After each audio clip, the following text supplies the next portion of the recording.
Hi friends, welcome to my channel. आज आसन देखिबा ए वीडियो रे किछि न्यू टेक्निक अप्लाई करिबा। आपण माने तो बहुत सारा गणेश मूर्ति तैयारी देखिथिबे, तथापि आपण माने एही वीडियो रे किछि अलगा शैली रे गणेश मूर्ति तैयारी करिबा देखियो पाइबे।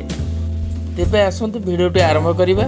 सर्वप्रथम किछि काठी को सुतिल रे बांधी तीन बेस रे गळाई देबा। एहा परे नडा को रिंग आकृतिर किछि करी तैयारी कर नेछि। एही रिंग को सुतिल रे बांधी नेबा। प्रथमे बेस सहित फिक्स हो जिवो। एहा परे आउ रिंग सब पेट गोड़ मुंड तैयारी कर नेबा। ओ जे माने ए पर्यंत वीडियो देखुछन्ती आ चैनल को सब्सक्राइब करना हंती सब्सक्राइब कर नियंतु। बेल आइकन क्लिक कर नियंतु, जा पड़ले सब वीडियो रो नोटिफिकेशन आपन पाखरे पहुंच परिबो।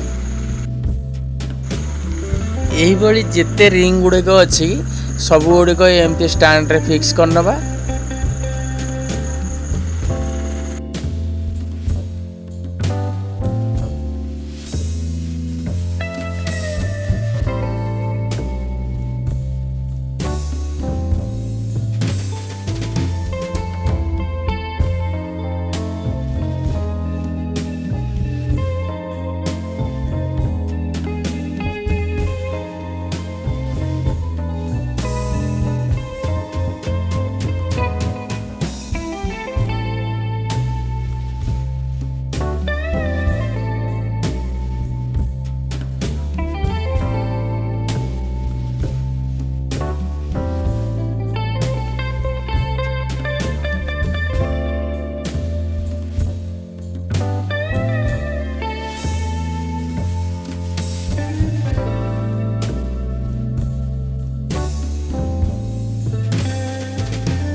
बर्तमान गोटे मूर्ति सेप तो बंधा सरला। एथर यह माटी प्रस्तुत करी तैयारी करिबा।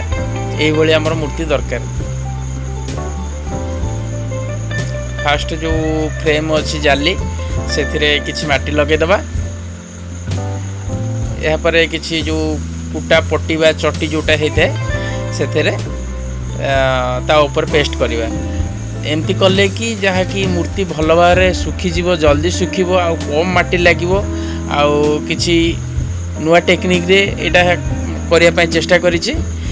जेकोसी डिजाइन मूर्ति हो भी आराम से हो पार, किसी असुविधा नहीं। आपण मैंने भी जदि मूर्ति बंधा जदि ठीक से न हो किसी टेंशन नहीं। गोड़ भी हाथ भी जहाँ भी होता हो, सरू होता हो, कौन मोटा पतला होता हो, सेमती किसी असुविधा नहीं। कम से कम जल्दी भी ये कामटा हो कौन सी टेंशन नहीं। आमर आउटलाइन सेप दरकार, जोटा कि आमर आउटपुट फाइनाल आउटपुट ये हवा दरकार।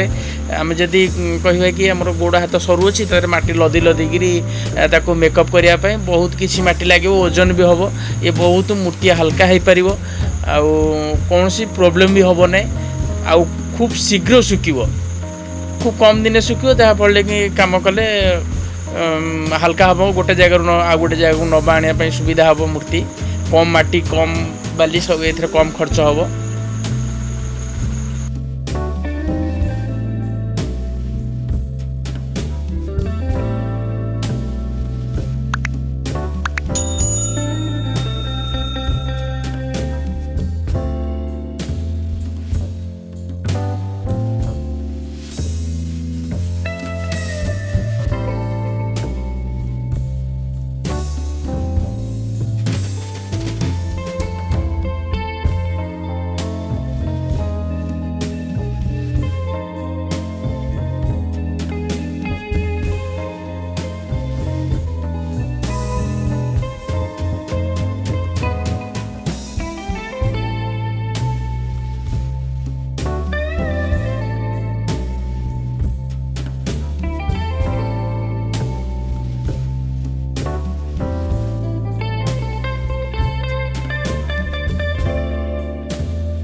एथर बॉडी कंप्लीट हो गलानी आउ केवल मुंड रहिला आउ यार मुंड केमती तैयारी करबा केवल तो गोटे सुंड आकृति अच्छे आउ किछि नै आर फेस पूरा टोटाली कंप्लीट केमती तैयारी करबा देखो तो गोटे चट्टी बनै नै गोल करिकि ता ऊपर पकै देला परे ता भीतर पटु हाथ गळै कि देखो तो केमती जोट ऊंचा खाल गाल मुह जेमिति शेप रो दरकार सेही भली ताको मेकअप करिया पड़ियो।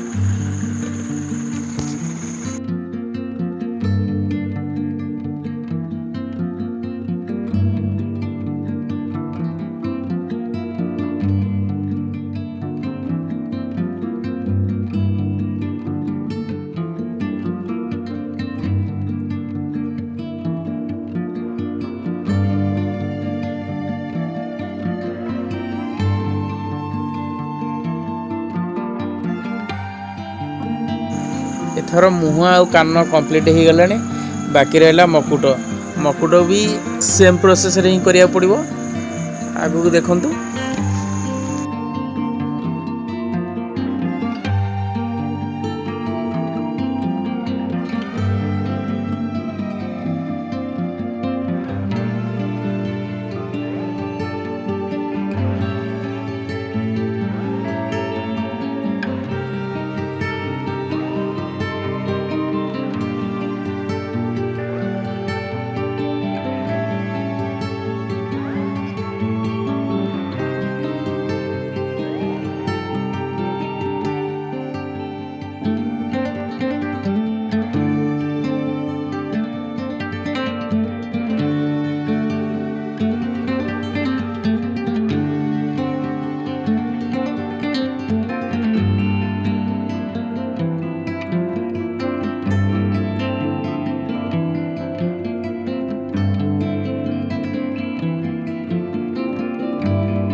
बर्तमान तो मूर्ति कंप्लीट हो गला जहाँ आपण मैंने एपर्यंत वीडियो को देखुं आपण मान मतामत निश्चय दिंतु आ मूर्ति भल हो खराब हो कमेंट दिंतु मूर्तिर कौन प्रोब्लेम त्रुटि आपण मान कमेंट रे निश्चय जनातु आपण मतामत अपेक्षा मु रहिले तेबे आज वीडियो रे एतिकी यार पार्ट 2 देखिए नेक्स्ट वीडियो रे सेतल पर्यंत रहूची बाय बाय।